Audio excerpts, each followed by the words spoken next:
स्वागत है आप सभी का CGPSC संकल्प पे। आज वाले वीडियो पे हम लोग करने वाले हैं कॉन्स्टिट्यूशन का टॉप जो है 50 के क्वेश्चंस। और ये क्वेश्चन बहुत ज़्यादा इंपॉर्टेंट है, इसमें कॉन्सेप्ट भी है और हम लोग इस वाले MCQs में ये भी देखेंगे कि आपको इस साल का जो CGPSC का पेपर है उसे अटेम्प्ट कैसे करना है, कैसे ऑप्शन को एलिमिनेट करते हैं। तो वीडियो को अंत तक जरूर देखिएगा और अगर आपने हमारे चैनल को सब्सक्राइब नहीं किया तो जरूर सब्सक्राइब कर लें इसी तरीके के क्वालिटी कंटेंट के लिए। तो चलिए फिर आज वाला वीडियो है उसे शुरू करते हैं। निम्नलिखित में से किस एक अधिनियम द्वारा भारत में संघीय न्यायालय की स्थापना की गई थी। यहाँ पे वर्ड जो है इसे ध्यान से देखिएगा, संघीय न्यायालय। ऑप्शन है भारत परिषद अधिनियम, भारत सरकार अधिनियम, भारत सरकार अधिनियम 1919 या उपरोक्त में से कोई नहीं।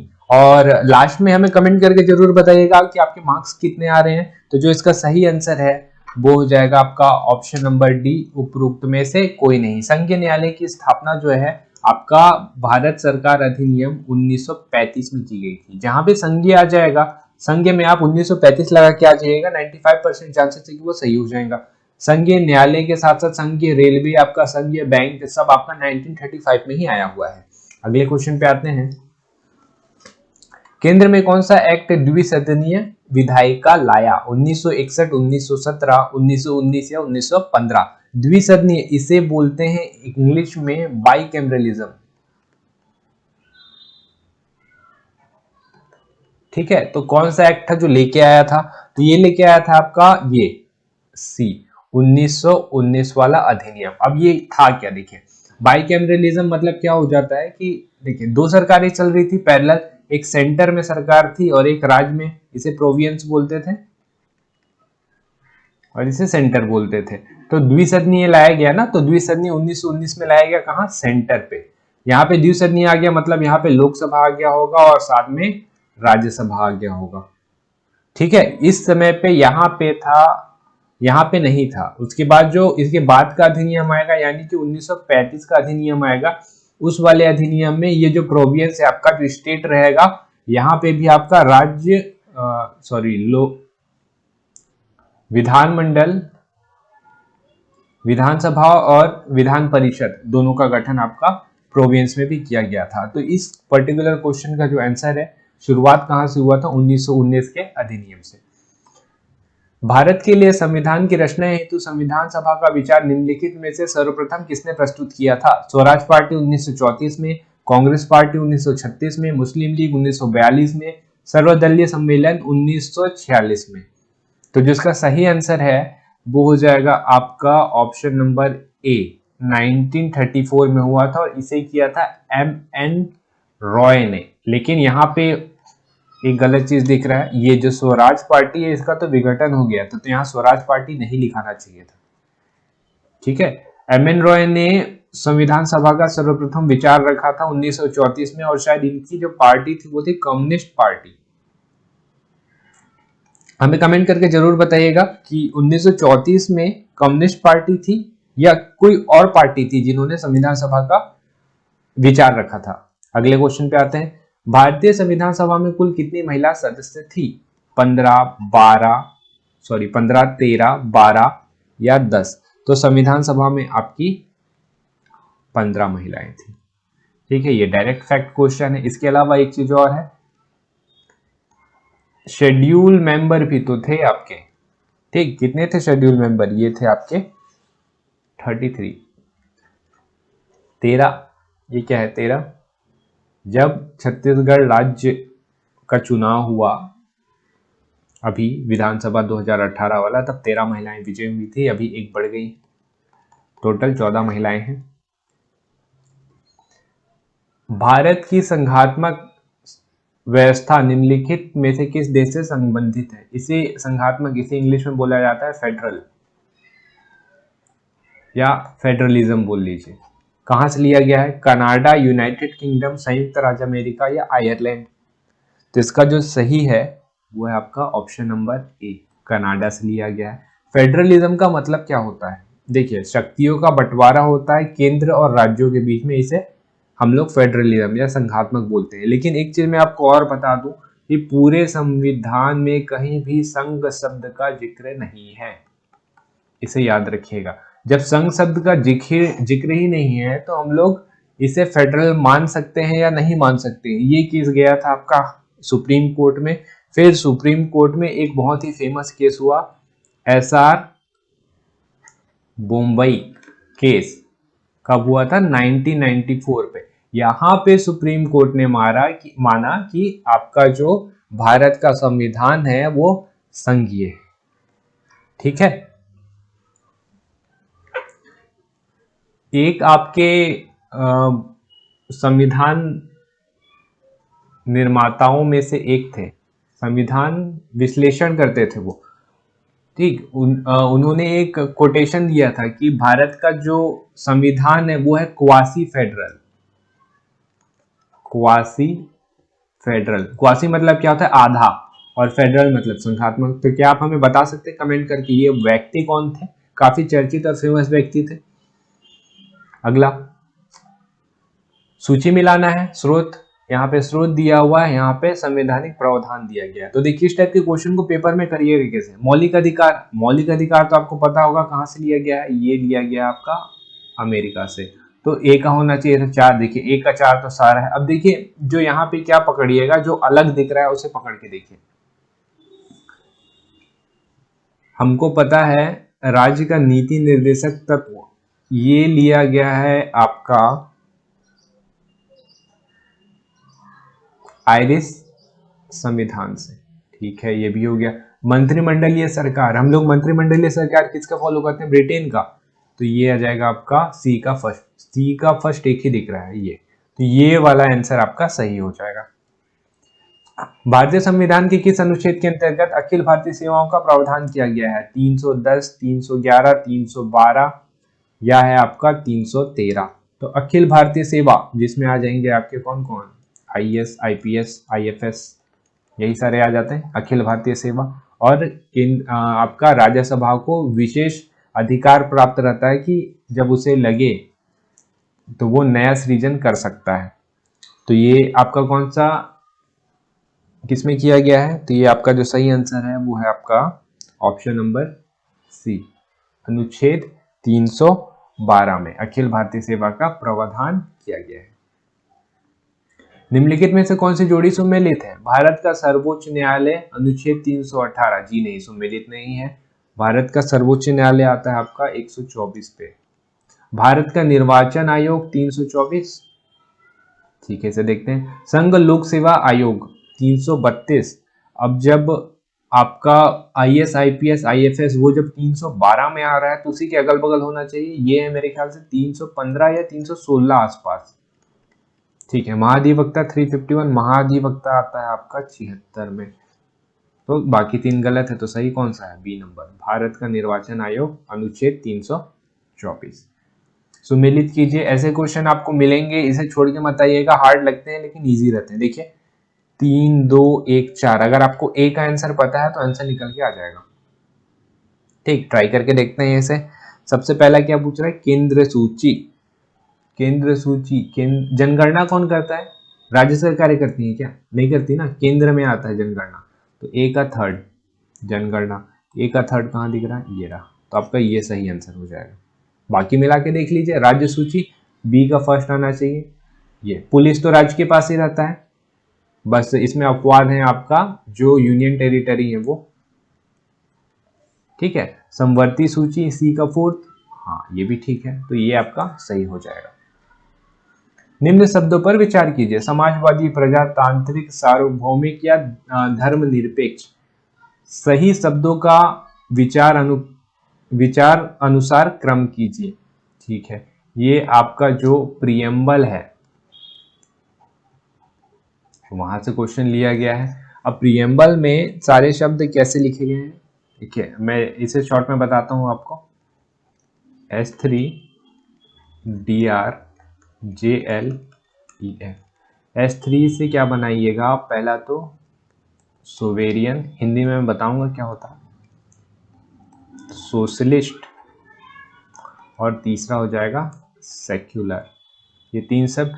D से डेमोक्रेटिक, R से रिपब्लिक, J से जस्टिस, L से लिबर्टी, E से इक्वेलिटी और F से फ्रेटर्निटी या ब्रदरहुड। तो आपका जो सबसे पहला है सोविरियन, इसे कहते हैं हम लोग संप्रभु। भारत संप्रभु है, ठीक है, संप्रभु है। सोशलिस्ट और सेक्युलर, इसे जोड़ा गया है 42वां संविधान संशोधन अधिनियम के तहत। तो सोशलिस्ट और सेक्युलर, सोशलिस्ट के बाद सेक्युलर आना है। सोशलिस्ट मतलब होता है समाजवादी और सेक्युलर मतलब होता है धर्मनिरपेक्ष। तो ए और डी का पेयरिंग बनना चाहिए। ए और डी का पेयरिंग कहाँ पे बन रहा है? ए और डी का पेयरिंग देखिए एक ही जगह है जहाँ ए और डी का पेयरिंग बन रहा है, ये। और कहीं है क्या ए और डी का पेयरिंग? ए के बाद डी नहीं दिख रहा है, तो यही आपका सही आंसर हो जाएगा। ठीक है, सी में क्या है? सार्वभौमिक। ठीक है, डेमोक्रेटिक का मतलब आप समझते हैं, लोकतंत्र, रिपब्लिक।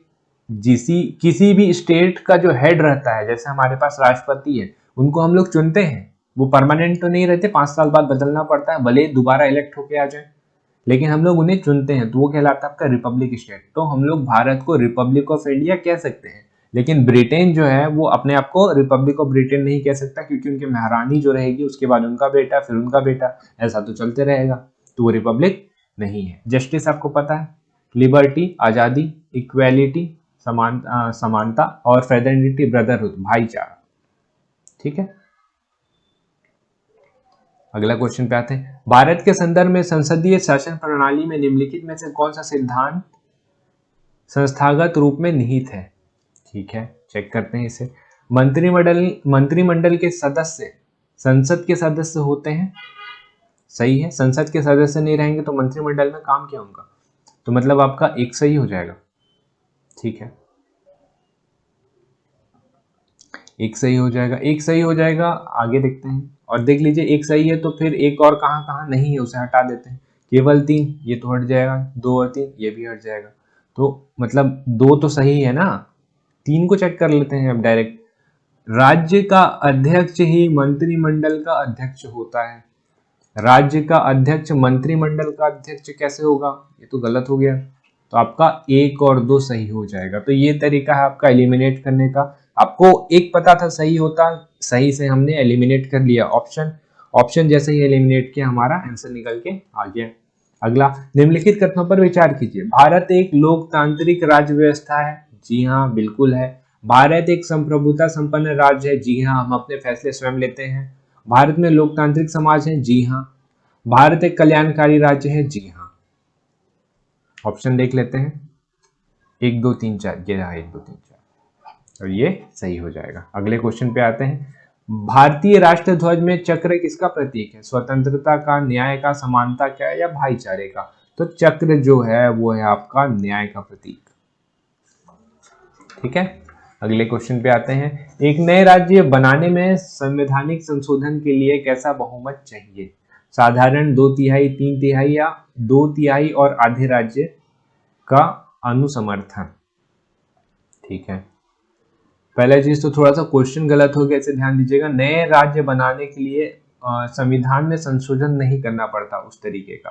ठीक है, मैं बताऊंगा इसे क्या होता है। इसका जो सही आंसर है साधारण 2/3, 3/3 या 2/3 और आधे राज्य का समर्थन। इसका जो सही आंसर है वो हो जाएगा आपका साधारण बहुमत जी। अब होता क्या है देखिए, 3 आर्टिकल दिए गए हैं। पहला तो आर्टिकल 1 को ले लीजिए। आर्टिकल 1 में है भारत और उसके राज्य संघ, तो यहाँ के जितने स्टेट हैं, यूनियन टेरिटरी हैं, वो आपके आर्टिकल 1 में आ जाएंगे। ठीक, उसके बाद हो जाता है आपका आर्टिकल 2। आर्टिकल 2 में दिया गया है आपका जो ये भारत है, भारत के बाहर से कोई चीज जो है वो भारतीय संघ का हिस्सा बनेगा, तो वो आ जाएगा आपका आर्टिकल 2 में। और आर्टिकल 3 में क्या है, भारत के अंदर ही जो राज्य हैं उनका पुनर्गठन करना है या नए राज्य का निर्माण करना है, किसी राज्य का नाम पलटना है या सीमा पे परिवर्तन करना है, तो वो इंटरनल चीजें जो हैं वो आपके आर्टिकल 3 में आ जाएंगी। तो इस वाले पे और इस वाले पे दोनों को करने के लिए आपको सिर्फ और सिर्फ साधारण बहुमत चाहिए। ठीक है, 50% + 1 साधारण बहुमत का मतलब वही होता है, लेकिन 50% + 1 का मतलब क्या है, जितने लोग आए हैं उन्हीं का 50% + 1, इसे कहते हैं हम लोग साधारण बहुमत। और अनुच्छेद जो 4 है वो कहता है कि इस तरीके का जो आर्टिकल 2 और 3 है ये जो रहेगा आपका, कहीं से भी संवैधानिक संशोधन नहीं होगा, क्योंकि हम लोग अपने इंटरनल मैटर में कर रहे हैं ये सारी चीजें। ठीक है, तो इसी के तहत आर्टिकल 3 के तहत ही आपका छत्तीसगढ़ का भी निर्माण हुआ था। और बाकी जितने भी राज्य को निर्माण होते हैं इन्हीं के तहत होगा। अभी वेस्ट बंगाल जो है आपका, वेस्ट बंगाल का नाम, ये वेस्ट को हटाने के लिए एक भेजा गया है संकल्प, तो संकल्प भेजा गया है तो नाम सिर्फ बंगाल रह जाएगा, यही ज्यादा सही है। तो इसे भी आर्टिकल 3 के तहत ही हटाया जाएगा कि राज्य है, राज्य का नाम चेंज करना है, आर्टिकल 3 के तहत नाम चेंज कर दीजिए, ठीक है। तो ये है आपका। अब देखिए यहाँ पे एक चीज और बता देता हूँ मैं आपको, जैसे पार्लियामेंट है आपका कॉन्स्टिट्यूशन, वो बाध्य नहीं है किसी भी राज्य का बने रहने के लिए या ना बने रहने के लिए। राज्य को वो पूरी तरीके से उनका मानचित्र जो है वो चेंज कर सकती है आपका सदन, पार्लियामेंट, उनके पास इतना पावर है, ठीक है। ये गारंटी नहीं दे, हमारा संविधान जो है ये गारंटी नहीं देता किसी भी राज्य का बने रहने का, अगर सदन चाहे तो उसे चेंज कर सकती है। भाषाई आधार पर राज्यों का पुनर्गठन किस वर्ष किया गया था? 1947, 1951, 1956 या 1966? तो भाषाई आधार पर पुनर्गठन किया गया था आपका 1956 में। कमेटी का नाम क्या था? फजल अली कमेटी। इन्होंने दिया था सुझाव कि 16 राज्य बनाइए और 3 यूनियन टेरिटरी बनाइए। तो सरकार ने क्या किया? 14 राज्य बनाया और 6 यूनियन टेरिटरी बनाया इनकी सिफारिश के आधार पे। और जो पहला भाषाई आधार पे राज्य बना था वो कौन सा था?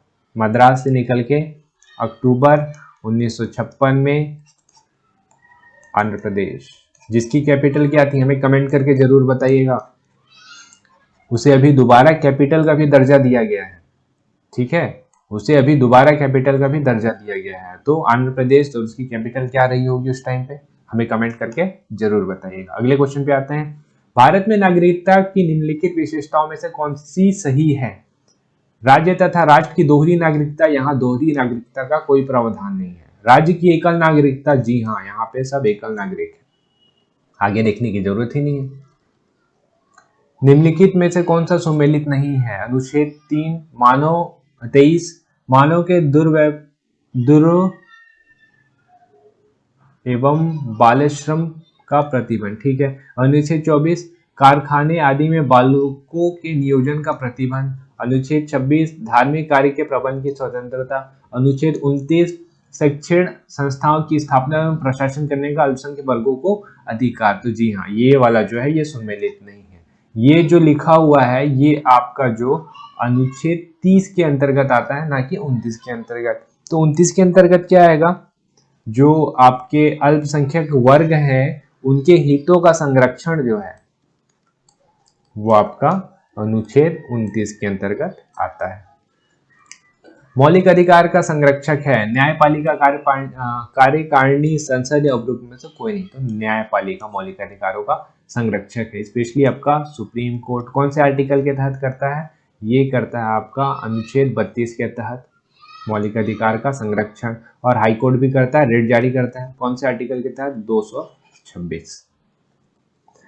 भारत के सर्वोच्च न्यायालय ने संविधान की मूल संरचना सिद्धांत का प्रतिपादन निम्नलिखित में से किस मुकदमे में किया था? इसे समझ लीजिए, ये बहुत इंपॉर्टेंट है, ट्रिपल स्टार बनाइएगा, कारण बताऊंगा मैं आपको क्यों। अब देखिए इस वाले क्या ऑप्शन देख लीजिए, आप पहले ट्राई करके देख लीजिए। गोलकनाथ बनाम राज्य सरकार, सज्जन सिंह बनाम राजस्थान, केशवानंद भारती बनाम केरल राज्य, शंकरी प्रसाद बनाम भारत संघ। वैसे इसका जो सही आंसर वो आपका केशवानंद भारती। गोलकनाथ केस उससे रिलेटेड है और शंकरी प्रसाद केस भी रिलेटेड है, देखते हैं क्या। देखिए सबसे पहले आपका जो केस हुआ था वो था शंकरी प्रसाद केस।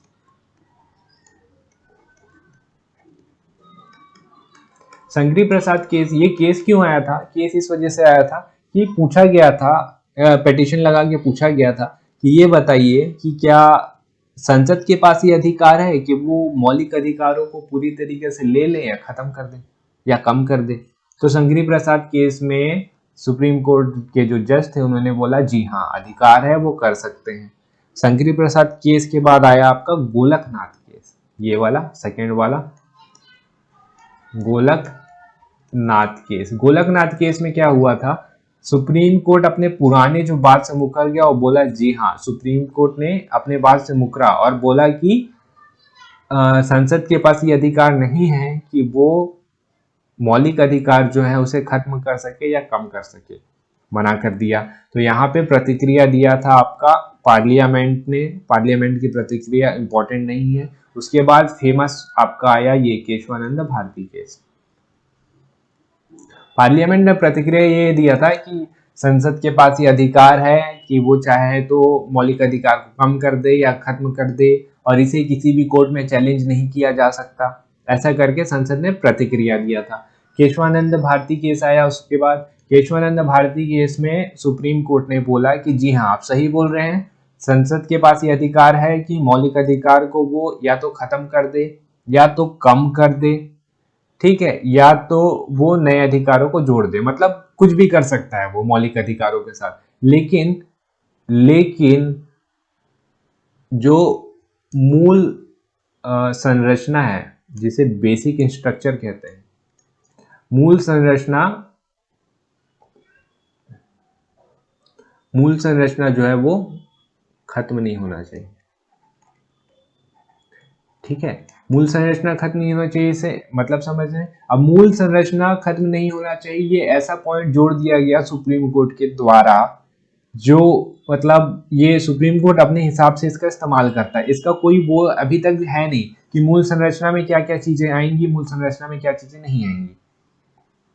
ठीक है, तो मूल संरचना प्रभावित नहीं होना चाहिए। तो उसके बाद फिर पार्लियामेंट ने दिया एक कि हाँ, हम लोग जो चाहें कर सकते हैं, हम चाहें तो उसको चेंज कर दें या कम कर दें, और ये किसी भी कोर्ट पे जो है वो चैलेंज नहीं किया जा सकता। उसके बाद फिर एक लास्ट केस आया जो था आपका मिनर्वा मिल्स केस।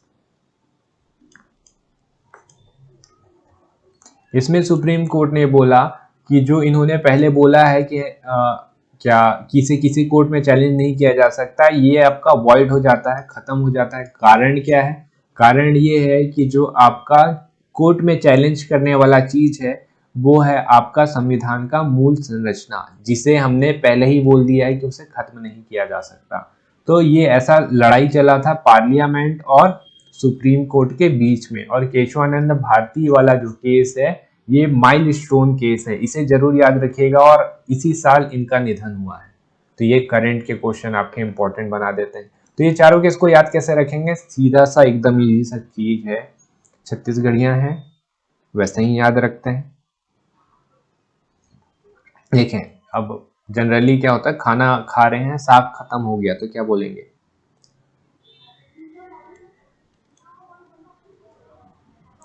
साग कम दे, बस इसी से याद रखिएगा। शंकरी प्रसाद केस ए खाली है, Golaknath case, Kesavananda Bharati case, Minerva Mills case. SGKM इसे जमाने के लिए आ सकता है। ठीक है, इसे जमाने के लिए आ सकता है कि इसका सिक्वेंस बताइए, तो इसे याद रखिएगा, साग कम दे। किस संशोधन के द्वारा संपत्ति के अधिकार को समाप्त कर दिया गया था? 24, 44, 25 या 42? तो संपत्ति के अधिकार को समाप्त किया गया था आपका 44 कॉन्स्टिट्यूशन अमेंडमेंट एक्ट। और डाला कहाँ गया इसे?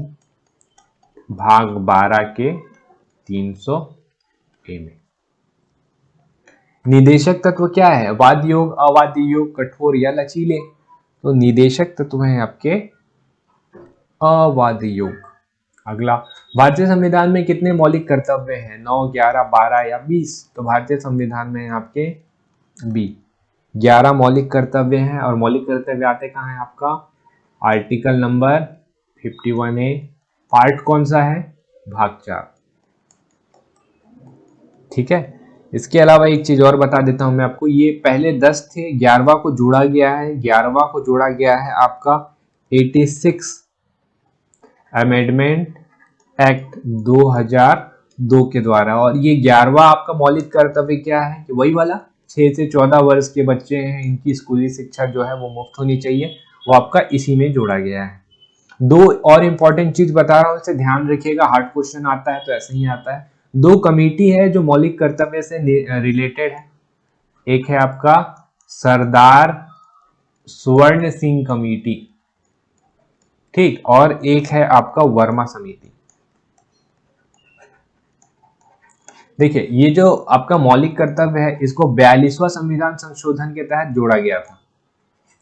42वां संविधान संशोधन के तहत जोड़ा गया, और किनकी सिफारिश में जोड़ा गया था, ये थे आपके सरदार स्वर्ण सिंह। इनसे बोला गया था कि मौलिक कर्तव्य के लिए कुछ बनाइए। इसी 42वां संशोधन को हम लोग मिनी कॉन्स्टिट्यूशन भी बोलते हैं। बाद में जब आपको एक और जोड़ना था तो उसके लिए भी तो एक कमेटी बनानी पड़ेगी, तो वर्मा समिति का निर्माण किया गया था उस टाइम। मौलिक कर्तव्य को कौन से देश के संविधान से लिया गया है, हमें कमेंट करके जरूर बताइएगा।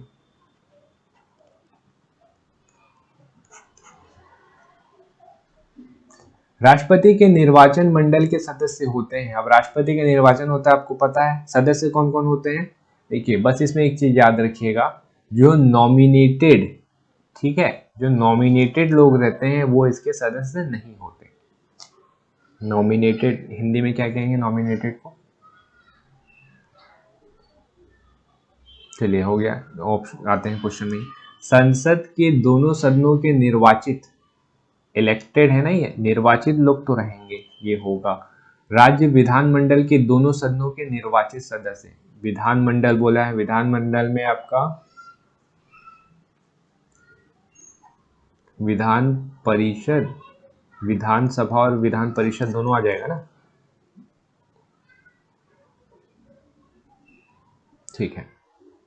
अगला, सभी राज्यों की विधानसभाओं के निर्वाचित सदस्य, विधानसभाओं के निर्वाचित सदस्य, विधानसभा, ठीक है, ये तो होगा।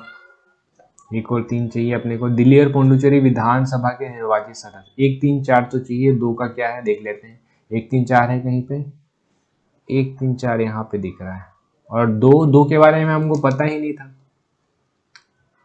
तो वैसा ही एलिमिनेट हो जा रहा है। तो आपका आंसर क्या निकल के आ जाता, 1 3 4। ऐसे क्वेश्चंस को बनाइएगा। निम्नलिखित कथनों पर विचार कीजिए और नीचे दिए गए कथनों से सही उत्तर का चुनाव कीजिए। संघ की कार्यपालिका शक्ति प्रधानमंत्री में निहित होती है, जी नहीं, संघ की कार्यपालिका शक्ति राष्ट्रपति में निहित होती है।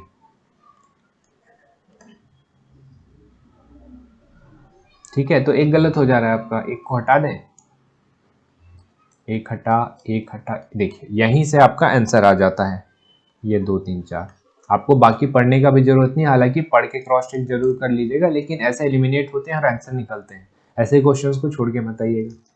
निम्नलिखित में से किसी भौगोलिक क्षेत्र को अनुसूचित घोषित करने का संवैधानिक अधिकार किसको है, राज्यपाल, मुख्यमंत्री, प्रधानमंत्री या राष्ट्रपति। अब ये क्वेश्चन हमने पहले ही किया हुआ है, इसे आप कमेंट में बताइए। चलते हैं अगले क्वेश्चन पे, क्वेश्चन नंबर 75। अगला, भारतीय संविधान के अनुच्छेद 78 में प्रावधान है दायित्वों का लोकसभा अध्यक्ष के, राज्यसभा के सभापति के, भारत के नियंत्रक एवं महालेखा परीक्षक के या प्रधानमंत्री के। तो किसके दायित्व हैं, आपके प्रधानमंत्री के दायित्व हैं। ये जो रहते हैं राष्ट्रपति को सूचना प्रदान करते हैं कि काम कैसा चल रहा है, क्या हो रहा है, कैसे नहीं हो रहा है, वो आर्टिकल 78 में आता है। मंत्रिपरिषद के विरुद्ध अविश्वास प्रस्ताव लाने के लिए लोकसभा के सदस्यों की संख्या होनी चाहिए 30, 40, 50 या 60। लाना है ना, पास थोड़ी ना कराना है, लाने के लिए तो सिर्फ 50 चाहिए आपको। भारतीय संविधान के किस अनुच्छेद के अंतर्गत भारत के नियंत्रक एवं महालेखा परीक्षक की नियुक्ति होती है, 146, 147, 148 या 149। Option number C 148। ऐसे आर्टिकल से क्वेश्चन आते हैं, इन्हें जरूर याद रखिएगा।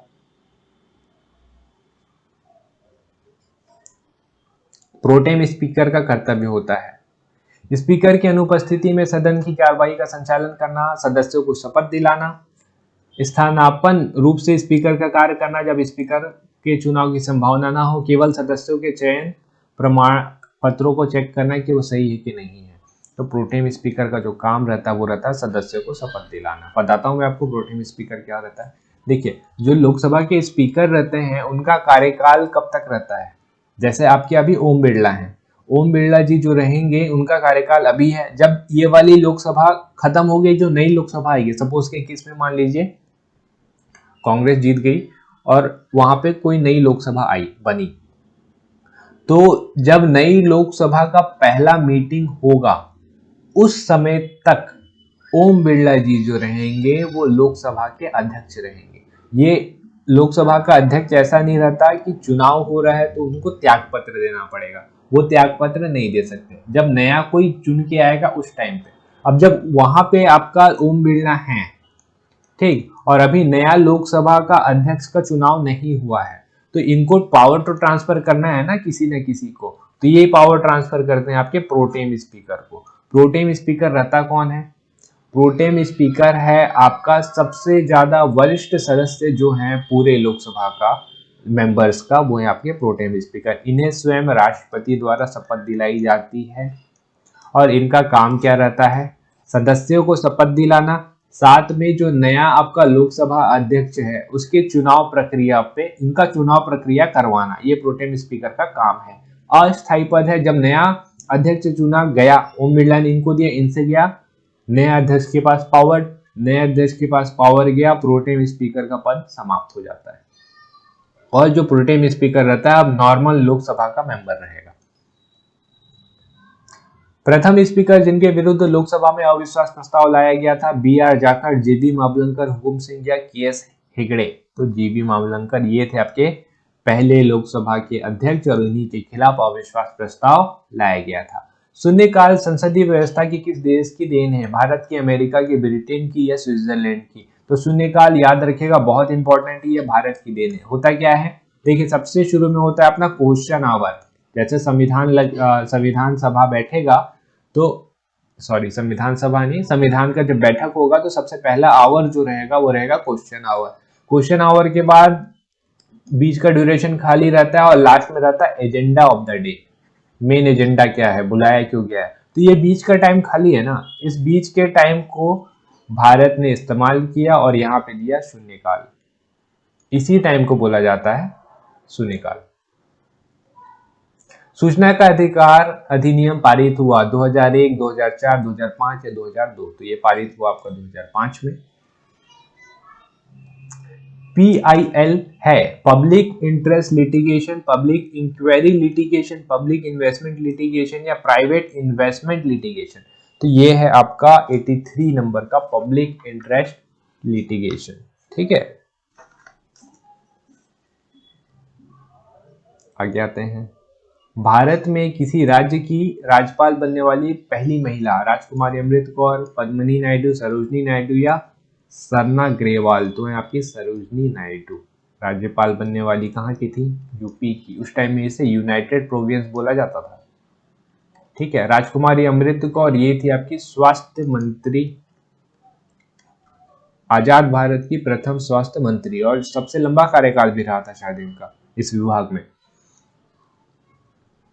राज्य विधान परिषद के विषय में सही क्या है? इसका कार्यकाल 6 वर्ष का है, या एक स्थायी सदन है, या भंग नहीं किया जा सकता। अब यही 3 में हम लोग देखते हैं क्या सही है क्या गलत है। अच्छा, आपको ये तो पता है ना कि राज्य विधान परिषद जो है वो आपका राज्यसभा के टाइप से एक स्थायी सदन है जिसे भंग नहीं किया जा सकता। जब ये एक स्थायी सदन है तो इसका कार्यकाल 6 वर्ष का कैसे होगा? तो ये गलत हो गया, 2 सही हो गया, इसे भंग नहीं किया जा सकता। मतलब 2-3 सही चाहिए आपको और 1 गलत होगा। ऑप्शन देख लेते हैं पहले। 1 गलत होगा, 1 गलत होगा, 2-3 चाहिए ना आपको, यहाँ 2 है ही नहीं, यहाँ 3 नहीं है। आपका ये वाला आंसर निकल के आ रहा है 85 का C नंबर, और यही आपका सही आंसर है। तो इस टाइप के क्वेश्चन से डरिएगा नहीं, ऐसे सॉल्व होते हैं। बाकी आपको नीचे देखने का जरूरत ही नहीं पड़ा, आपका जो बेसिक है, आपका जो फैक्ट है उस पर बने रहिए। ये क्वेश्चन सिर्फ आपको कंफ्यूज करने के लिए इतने बड़े करते हैं, रहते हैं इसके आंसर इजी। राज्य विधानसभा निम्नलिखित में से किन के निर्वाचन में भाग लेती है? विधानसभा पूछा है, विधानसभा देखिए राष्ट्रपति के निर्वाचन में तो भाग लेगी, हाँ ठीक है। उपराष्ट्रपति का कोई रोल नहीं है निर्वाचन में, विधानसभा का तो 1 सही होना चाहिए और 2 गलत होना चाहिए। 1 सही होना चाहिए, ठीक है, 2 गलत होना चाहिए, 2 को हटाइए, 2 को हटाइए। देखिए 2 ऑप्शन ऐसे ही हट गए, 50-50 में आ गए ना, 50-50 में से 1 तो टिक करना ही है। 3 तो दोनों में सही दिख रहा है, चौथा चेक कर लेते हैं। राज्य विधान परिषद के सदस्यों के, विधान परिषद के सदस्यों के निर्वाचन में राज्य विधानसभा का क्या रोल रहता है? जी हाँ, रहता है। तो आपका ऑप्शन नंबर बी सही हो जाएगा, 1, 3 और 4। ठीक है, निम्नलिखित में से किस अनुच्छेद के अनुसार भारतीय संविधान अंतर राज्य परिषद के संबंध में प्रावधान करता है? अनुच्छेद 262, 263, 264 या 265? इसका जो सही आंसर है आपका अनुच्छेद 263। किस राज्य में राष्ट्रपति शासन की उद्घोषणा के निम्नलिखित में से कौन से परिणाम का होना आवश्यक नहीं है? राज्य विधानसभा का विघटन, राज्य के मंत्री परिषद का हटाया जाना, स्थानीय निकायों का विघटन। स्थायी निकायों का विघटन से आपका राष्ट्रपति शासन का क्या लेना देना? ठीक है, तो क्या पूछा है, कौन से परिणाम का होना आवश्यक नहीं है? ठीक है, इसका होना आवश्यक नहीं है, तो 3 होना चाहिए, 3 होना चाहिए, 3 होना चाहिए, तो ये तो हट गया ना। राज्य विधानसभा का विघटन और आपका विधानसभा का विघटन हो रहा है, ठीक है, मंत्रिपरिषद को हटाया जाना, ये 1 और 3 इसका होना आवश्यक नहीं है, मतलब 2 का होना आवश्यक है। राज्य वित्त आयोग है एक, राज्य वित्त आयोग आता है आपका आर्टिकल 280 में, आर्टिकल याद करते चलिएगा। विधायी असंवैधानिक संस्था, संवैधानिक संस्था या उपरोक्त में से कोई नहीं, तो ये है एक संवैधानिक संस्था, 5 साल में एक बार होता है आपके वित्त आयोग आते हैं। भारत में मानव अधिकार संरक्षण अधिनियम कब लागू हुआ? 1919, 1991, 1992 या 1993? तो ये हुआ था आपका 1993 में। मंडल आयोग रिपोर्ट किस वर्ष प्रस्तुत की गई थी? 1990, 1983, 1980 या 1977? तो मंडल आयोग का गठन किया गया था 1979 में, इन्होंने अपनी रिपोर्ट दी 1980 में। ये रिपोर्ट जो थी अन्य पिछड़ा वर्ग के लिए लाई गई थी। इससे पहले एक और था कमेटी, काका केलकर कमेटी, जो अन्य पिछड़ा वर्ग के लिए लाई गई थी। इन्होंने रिपोर्ट सबमिट की 1980 में। फिर 10 साल के बाद जब वीके सिंह की सरकार आई तो उन्होंने इनकी रिपोर्ट के आधार पे ओबीसी आरक्षण दिया था 27% का, जिससे टोटल आरक्षण जो रहता है वो 50% का हो गया था। उसके बाद फिर नरसिम्हा राव की कमेटी आई, नरसिम्हा राव की सरकार आई और उन्होंने ओबीसी आरक्षण को क्रीमी लेयर और नॉन क्रीमी लेयर में डिवाइड किया। ठीक है, और इतना ध्यान रखिएगा, काफी है ये। निम्नलिखित में से कौन कौन से विषय हैं जिन पर कम से कम आधे राज्य के विधानमंडल के अनुसमर्थन से ही संवैधानिक संशोधन संभव है? राष्ट्रपति का निर्वाचन, संसद में राज्यों का प्रतिनिधित्व, 7वीं अनुसूची में कोई भी सूची, किसी राज्य की विधान परिषद की समाप्ति। विधान परिषद की समाप्ति तो आपका सिंपल सा एक लॉ पास कर दीजिए हो जाता है, तो ये तो हट जाएगा आपका। तो 4 का जरूरत नहीं है, 4 का जरूरत नहीं है, 4 का जरूरत नहीं है, तो जरूरत फिर किसका है? 1 2 3। ये देखिए, बस आपको ये लास्ट वाला पता था, उससे आपका 1 2 3 निकल के आ गया। एक उच्च न्यायालय का न्यायाधीश अपना त्यागपत्र संबोधित करता है। राष्ट्रपति, भारत के मुख्य न्यायाधीश, उस राज्य के उच्च न्यायालय के मुख्य न्यायाधीश या राज्य के राज्यपाल। तो उच्च न्यायालय का न्यायाधीश राष्ट्रपति को अपना त्यागपत्र देता है। भारतीय संसद बनती है, ऑप्शन देखने की नीड नहीं है, ऐसे आपके 100% वाले क्वेश्चन है। प्लस प्रेसिडेंट, तीनों होने चाहिए। कहाँ है तीनों? लोकसभा, राज्यसभा, राष्ट्रपति, ये रहा। राष्ट्रपति के उम्मीदवार के लिए आवश्यक नहीं है, 35 वर्ष आवश्यक है, पढ़ा लिखा होना उसके लिए आवश्यक नहीं है। आपको एक प्रेसिडेंट का नाम बताता हूँ ताकि आपको याद रहेगा। प्रधानमंत्री इंदिरा गांधी के समय पे ये थे ज्ञानी जैल सिंह। ठीक है, ज्ञानी जैल सिंह, स्पेलिंग पे मत जाइएगा। ये क्या थे? ये थे शायद 4th पास सिर्फ, लेकिन 4th पास थे तो ऐसा नहीं कि प्रेसिडेंट बनने लायक नहीं थे। प्रेसिडेंट होते हुए सबसे प्रमुख पावर का इस्तेमाल इन्होंने किया था, जो था आपका पॉकेट वीटो। वीटो पावर होती है प्रेसिडेंट की, पॉकेट वीटो का इस्तेमाल इन्होंने किया था ज्ञानी जैल सिंह। वीटो क्या है? मतलब बिल आया, बिल को पॉकेट में रखिए, भूल जाइए, बिल जो रहेगा वो लैप्स हो जाएगा, खत्म हो जाएगा।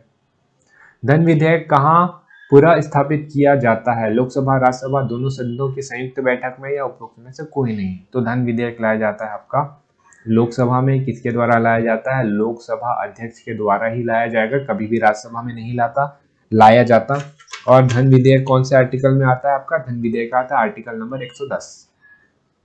ठीक है, राज्यसभा के पास ज्यादा पावर है नहीं, धन विधेयक को लेकर सिर्फ 14 दिन के लिए ही वो इस बिल को रोक सकता है, ज्यादा दिन के लिए नहीं रोक सकता। और अगर राज्यसभा बोलता है कि इस पे कुछ आप बदलाव कीजिए तो लोकसभा मानने के लिए बाध्य भी नहीं है, मन करेगा तो बदलेंगे, नहीं करेगा तो नहीं बदलेंगे। निम्नलिखित भारतीय संविधान के संशोधन में से कौन सा संशोधन केंद्रीय मंत्रिमंडल के आकार को सीमित करता है? 78, 91, 88 या 90? तो इसका जो सही आंसर है वो आपका 91। आर्थिक सर्वेक्षण प्रतिवर्ष संसद में प्रस्तुत किया जाता है। बजट के एक दिन पहले प्रस्तुत किया जाता है। आगामी वर्ष के बजट के प्रस्तुतिकरण के ये वाला ऑप्शन आपका सही हो जाएगा। भारत में लोकसभा का अध्यक्ष मनोनीत होता है, चयनित होता है, निर्वाचित होता है या नियुक्त होता है? तो ये होता है चयनित, चयन करके आता है। निम्नलिखित में से किस संविधान अधिनियम को लघु संविधान, इसे हमने तो पहले ही देखा है, 42 था ना, मिनी कॉन्स्टिट्यूशन बोलते हैं इसे। ठीक है, यहाँ पे हमारे 50 बहुत महत्वपूर्ण क्वेश्चन खत्म होते हैं। उम्मीद है आपको ये वीडियो पसंद आया होगा। वीडियो पसंद आया तो एक लाइक जरूर करिएगा, नए हैं तो सब्सक्राइब कर लीजिए, और भी ज़्यादा पसंद आया तो इसे अपने दोस्तों के साथ शेयर जरूर करिए। मिलते हैं अगले वीडियो में और भी ऐसे ही कुछ अच्छे क्वेश्चन के साथ। तब तक आपका बहुत बहुत थैंक यू।